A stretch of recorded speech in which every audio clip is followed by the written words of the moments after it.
아멘. 성도 여러분을 축복합니다. 오늘 이렇게 풍성하게 앉아 계시니까 참 마음이 흡족합니다. 우리 마음도 이러한데 하나님 아버지의 마음은 얼마나 기쁘시겠습니까? 우리 계속해서 우리 함께 예배하기를 힘쓰는 우리 모두가 될 수 있기를 간절히 소망합니다. 몇 년 전에 있었던 일입니다. 밤늦게 퇴근을 하여 피곤한 몸을 이끌고 당시 살던 사택 아파트 주차장에 주차를 하고 있었습니다. 그런데 아무래도 피곤하다 보니까 집중력이 흐려져 실수로 다른 차 측면을 갖다가 제가 쓱 그어버린 겁니다. 아차 싶었지만 이미 엎질러진 물이었고 늦은 시간이기도 해서 사진을 찍어서 내용으로 연락처에 문자를 보내놨습니다. 그리고 다음날 일어나서 핸드폰을 보니 답장이 날라와 있는 것입니다. 그 문자의 내용인즉 사고를 당한 차주께서도 다른 사람의 차를 실수로 긁었다가 구제를 받은 적이 있다. 크게 망가진 것이 아니니 그냥 신경 쓰지 마라. 이렇게 덤덤하게 문자가 와 있는 것이 아니겠습니까? 당시 제가 너무나도 바빠가지고 심적으로 여유가 없던 상황이었는데 이 문자 하나가 얼마나 고맙게 다가왔던지요. 그래서 저도 누군가 운전을 하다가 저에게 실수로 사고를 내게 된다면 똑같이 갚아야겠다, 이런 마음이 들었습니다. 아니나 다를까 한 2달 전쯤이었을까요? 병원 주차장에서 차에 앉아 대기를 하고 있는데 뒤에서 갑자기 쿵 하는 게 아니겠습니까? 그래서 내려보니 어떤 어르신께서 주차를 하시다가 실수로 제 차량에 뒷범퍼를 박으신 것입니다. 제가 이렇게 살펴보니까 약간 깨지기는 했지만 주행하는 데는 큰 문제가 없어 보였고 집에 와서 어르신께 전화로 연락을 드렸습니다. 어르신, 저도 예전에 누군가에게 은혜를 입은 적이 있었습니다. 그래서 괜찮으니 다음부터 안전운전하시고 늘 건강하시기를 빕니다. 이렇게 말씀을 드렸습니다. 이 말씀을 들은 어르신의 마음이 어땠을까요? 저와 똑같이 감사와 기쁨이 넘쳐났다는 것이죠. 저는 1년에 이러한 경험들을 통해서 한 가지 사실을 깨닫게 되었습니다. 은혜는 주고받을 때에 더욱더 풍성해진다는 것입니다. 함께 따라 배우겠습니다. 은혜는 주고받을 때 더욱 풍성해집니다. 그리고 그 은혜가 넘칠 때 감사가 넘치게 되며 감사가 넘칠 때에 우리의 삶에는 용서와 자비 그리고 사랑이 넘치게 된다는 것이죠. 여러분 한번 생각해 보십시오. 조금만 실수가 나도 서로 죽자고 달려들고 서로 어떻게든 잡아먹질 못해 안달이 난 세상이라면 과연 살아갈 맛이 나겠습니까? 서로의 수고를 너무나도 당연하게 여기고 오히려 더 요구하다 못해 상대를 짓밟고 올라가려는 세상이라면 얼마나 괴로운 인생이겠습니까? 하지만 서로가 서로에게 은혜를 끼치고 그래서 감사하고 또다시 은혜를 갚고 그래서 감사하는 선순환이 일어날 때에 우리의 삶은 더욱 풍성해지고 행복이 넘치게 된다는 것이죠. 여러분, 감사라는 말이 그렇습니다. 느낄 감에 살해할 사이입니다. 여러분, 감사는요 허공에 짠 하고 나타나는 것이 아니라 이미 받았던 은혜를 헤아려 보고 생각하고 기억할 때에 할 수 있다는 것입니다. 여러분, 어떤 분들은 은혜라고 하면 내가 받은 은혜가 뭐냐? 나는 퍼주기만 했다, 이렇게 주장하시는 분들도 간혹 계십니다. 여러분, 그런데 잘 생각해 보십시오. 여러분, 정말로 우리가 받은 은혜가 없겠습니까? 저는 예전에 친구 집 농사를 도와주러 간 적이 있었습니다. 여러분, 그런데 세상에 나름 힘든 일을 잘한다고 생각했는데 농사는 완전히 클래스가 다르더라고요. 여러분, 그 후로 저는 한 가지 사실을 고백하게 되었습니다. 돈을 주고 농산물을 사 먹기는 하지만 그렇다고 이게 무조건 당연한 것은 아니다. 돈으로 헤아릴 수 없는 누군가의 눈물과 수고가 서려 있는 것이다. 이렇게 생각하며 사 먹게 되었다는 것이죠. 비단 농산물 말이겠습니까?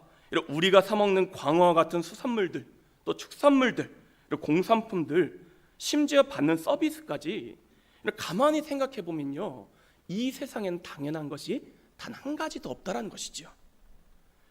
멀리 가지 마시고 내 가족, 부모님의 사랑을 한번 떠올려 보십시오. 부모님께 아무것도 해드린 것이 없는데도 그 어린 시절부터 먹이시고 입혀주셨던 이 은혜를 누구든지 간에 누리며 살아왔습니다. 내 배우자는 어떻습니까? 한번 가장들이 일하는 일터에 가보십시오. 가서 그 수고하는 모습을 보면 절대로 벌어다주는 생활비를 당연하게 생각하지를 못합니다. 아이들이나 손주들 한번 하루 종일 돌보아 보십시오. 그러면요, 아내와 며느리의 수고를 절대로 당연하게 생각하지 못한다는 것이지요. 그렇습니다. 이 세상엔요, 당연한 것이 없습니다. 모든 것은 은혜의 원리로 작용하고 있고, 이 은혜의 원리를 깨달은 사람들은 감사하는 삶을 살아가게 되어 있습니다. 그리고 그 감사가 넘칠 때 비로소 우리의 삶에는 사랑과 행복이 넘쳐나게 된다는 것이죠. 그런데 이 은혜의 원리는 우리 신앙생활에도 그대로 적용이 됩니다. 그리스도인들은 어떤 사람들이냐? 이 은혜의 원천을 하나님 아버지라고 고백하는 사람들입니다. 아마 교회에 안 다니시는 분들이나 새가족분들은 기존 성도들이 신앙생활하는 모습을 보면 처음에는 이해하기가 좀 어려우실 겁니다. 다들 쉬는 일요일에 왜 이렇게 예배하러 오냐? 또 일요일만 예배드려 나온 게 아닙니다. 수요일 날 나오고 금요일 날 모이고 또 새벽마다 모이고, 또 왜 사서 봉사하며 고생을 하냐? 왜 그렇게 교회 오라 전도를 하는 거냐? 아마 이해하기 어려운 지점이 많으실 것입니다. 그런데 제가 한 가지 비밀을 알려드릴까요? 말을 안 해서 그렇지 그리스도인들도 충분히 계산적이고 머리가 잘 돌아갑니다. 저도 마찬가지입니다. 목사이긴 하지만 뭐가 저에게 더 이익이고 손해인지 기가 막히게 파악을 합니다. 그런데도 자신의 시간과 물질을 들여 신앙생활을 해나가고 있다면 답은 한 가지라는 것이죠. 그렇게 헌신을 해도 이미 받은 은혜의 값이 더 크기 때문에, 제 아무리 갚으려고 해도 다 갚을 수 없는 한량없는 은혜이기 때문에 어떻게든 감사하는 삶을 살아내려 한다는 것이죠. 예전에 제 선배 중에 그런 선배가 있었습니다. 늘 만나면 저에게 공짜로 밥을 사주는 것입니다. 처음에 몇 번은 이게 너무 좋았는데 횟수가 쌓이다 보니 부담이 커지더라고요. 그래서 나도 한 번은 선배에게 밥을 사겠다고 했더니 계속 거절을 하는 것입니다. 그러다가 어거지로 한 번 식사를 대접하게 되는데 그 선배가 그동안 베풀어준 은혜에 비할 바 있겠습니까? 그리고 선배가 밥을 먹으면서 저에게 이렇게 이야기하는 것입니다. 본인한테 갚을 생각하지 말고 나중에 너도 후배가 생기면 똑같이 후배를 챙겨주라. 그렇게 은혜를 흘려보내야 된다 이야기를 하는데, 이 말을 듣고 제 마음 가운데 큰 감동이 찾아왔습니다. 그럼 마찬가지입니다. 하나님께로부터 받은 은혜가 무엇인지 깨닫고 그 은혜를 헤아려 보기 시작하니 감사가 넘치게 되었고, 그래서 예배를 드리게 되고 봉사를 하며 이 받은 은혜를 누군가에게 흘려보내기 위해 전도를 하게 되었다는 것입니다. 저는 바라기를 오늘 이 추수감사주의를 맞이하여 이 자리에 모이신 모든 분들께서 하나님께서 베풀어 주신 그 한량없으신 은혜가 무엇인지 깊게 깨닫게 되시는 그러한 역사가 일어나길 간절히 축복합니다. 저는 여러분께서 정말로 이 은혜를 깨달으셨으면 좋겠습니다.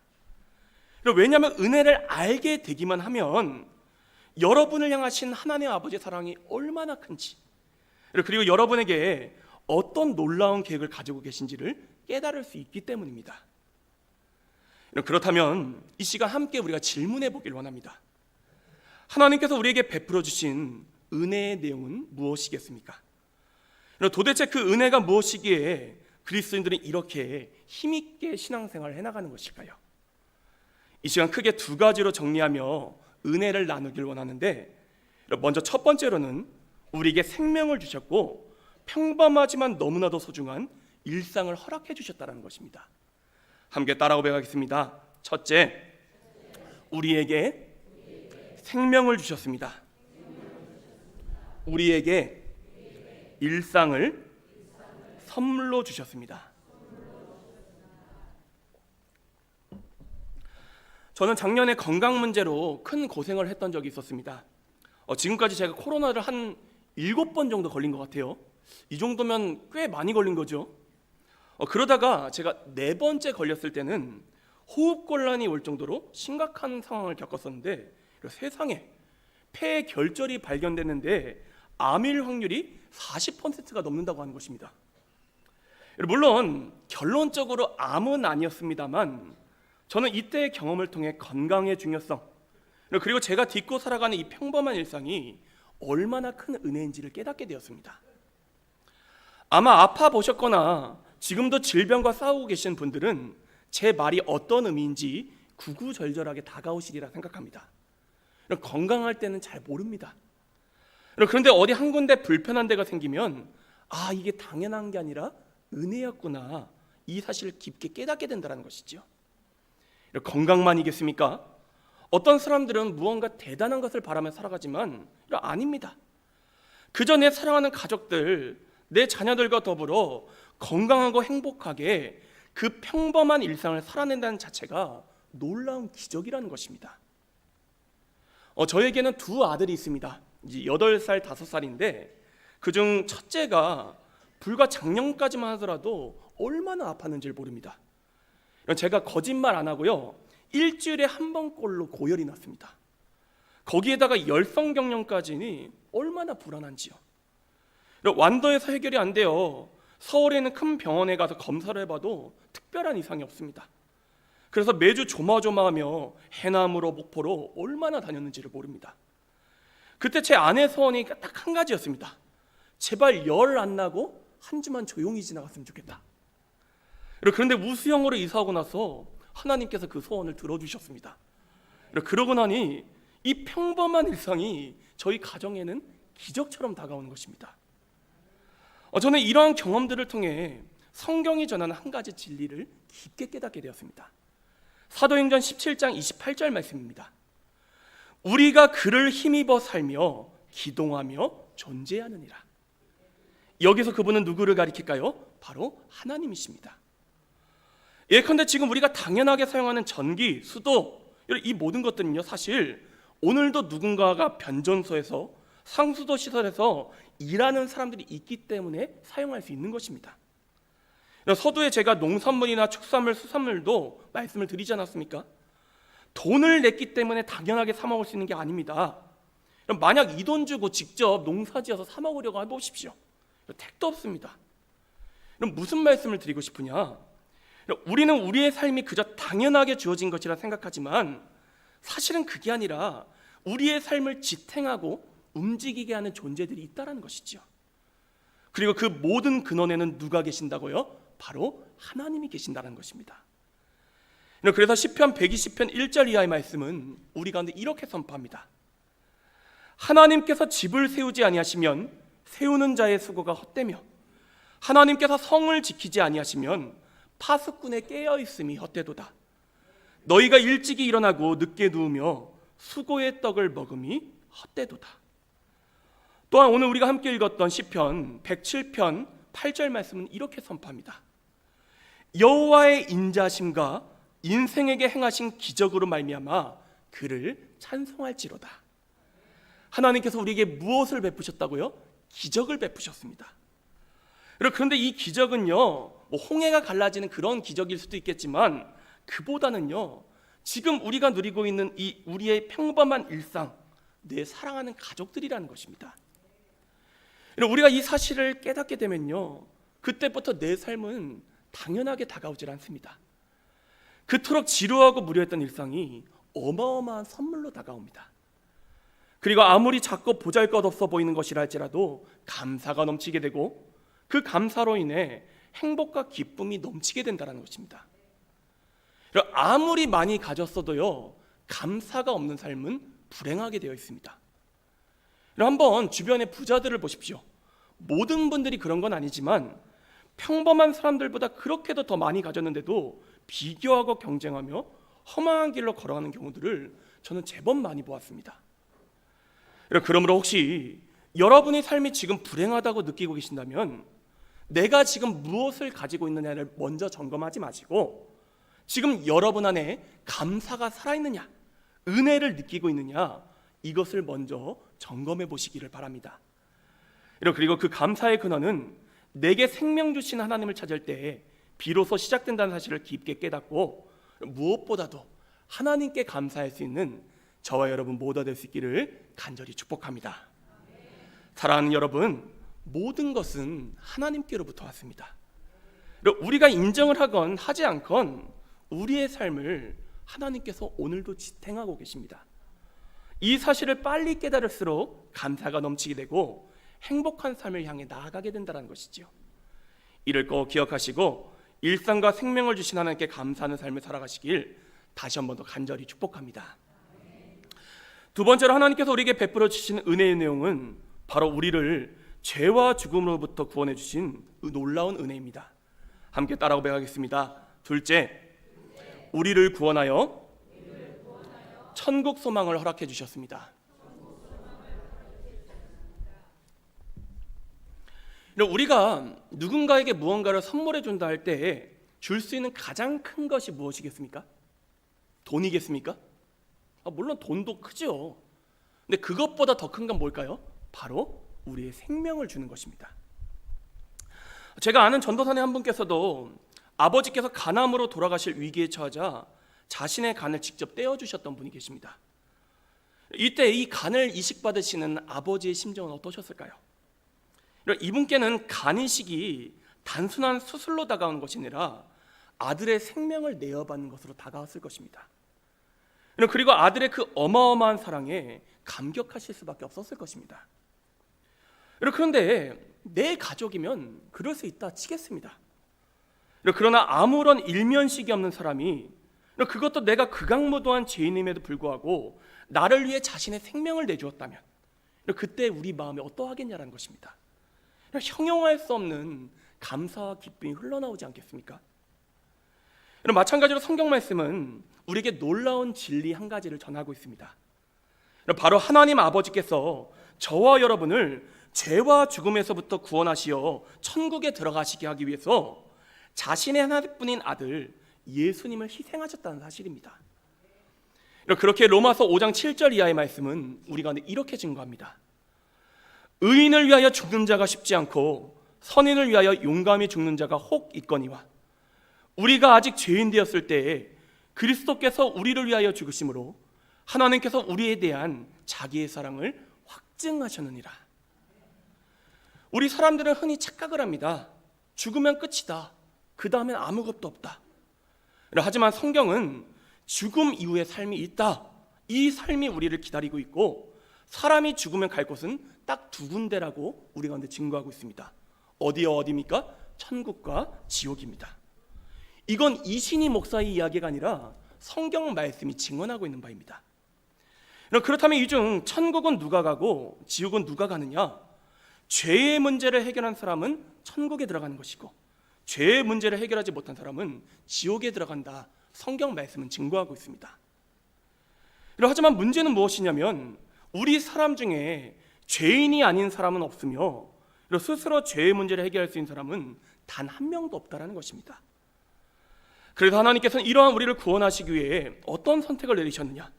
바로 죄가 없으신 하나님의 아들 예수님께서 십자가에 달려 죽게 하심으로 그 죄와 죽음의 값을 대신 치르게 하셨다는 것입니다. 만약 우리의 힘과 노력만이라면 절대로 해결할 수 없었던 그 죄의 문제를 예수님께서 대신 해결해 주셨고 이러한 예수를 믿는 우리에게 천국 소망이 주어지게 된 것입니다. 그렇게 그리스도인들은 이러한 예수님의 은혜를 생각할 때마다 감사가 흘러넘치고 모든 상황 속에서 기쁨과 평안을 누릴 수 있게 되었습니다. 내게 생명 주셔서 일상을 살아가게 하신 것도 감사한 일인데 죽을 수밖에 없는 나를 구원하시어 천국 소망을 주셨으니 말 그대로 감사에 감사를 더한 삶을 살아갈 수밖에 없다는 것입니다. 그래서 세상 사람들 불평불만한 고난은 찾아온다 할지라도 그리스도인들은 그 고난 앞에서도 감사로 이겨냅니다. 아니 구원을 받았는데요, 이까짓 거 이겨낼 수 있습니다. 심지어 그리스도인들은요 질병과 죽음 앞에서도 의연합니다. 왜냐하면 우리에게 천국 소망을 허락해 주셨는데요. 우리의 삶이 이 땅에서가 끝이 아니라 더 영원하고 아름다운 천국으로 이어질 것임을 확신하기에 이 죽음조차도 이겨내는 삶을 살아낸다는 것입니다. 이러보건대 그리스도인들에게 예수님의 십자가의 사랑은 삶을 살아내는 에너지의 원천이자 원동력입니다.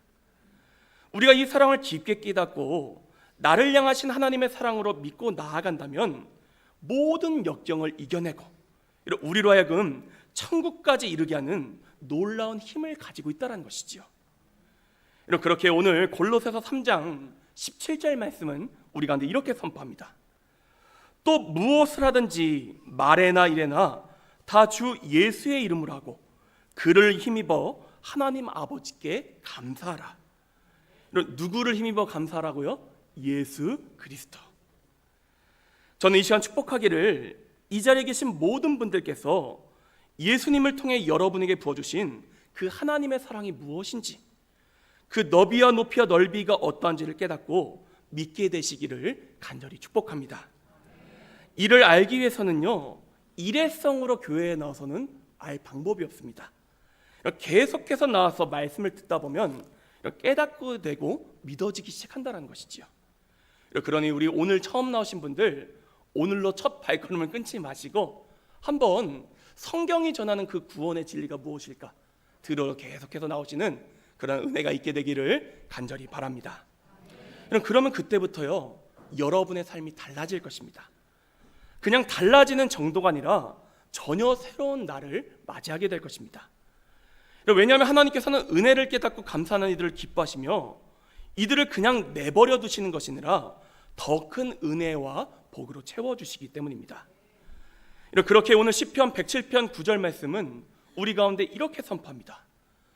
그가 사모하는 영혼에게, 다시 말해 감사하는 영혼들에게 만족을 주시며 줄인 영혼에게 좋은 것으로 채워주심이로다.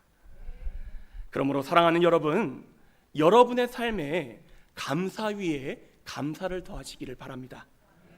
당연하게 여기시는 게 아니라 은혜를 은혜로 해석할 수 있는 지혜가 여러분 가운데 있게 되기를 축복합니다. 그리고 그 은혜의 원천이신 하나님께 감사하시고 무엇보다도 우리의 유일한 구원주 되시는 예수님을 알아가시며 그분을 여러분의 유일한 구원주로 인정하게 되시기를 간절히 축복합니다. 그래서 여러분을 위해 예배해 두신 그 마르지 않는 하나님의 복과 은혜를 누리는 감사의 선순환을 체험하는 우리 모두가 되시기를 다시 한 번 더 간절히 축복합니다. 우리 마지막으로 옆에 있는 분들에게 이렇게 고백하겠습니다. 은혜를 깨달읍시다. 감사합시다. 이 시간 우리 함께 영상 한 편 시청하고 그리고 찬양하고 우리 잠깐 기도하는 시간 갖도록 하겠습니다.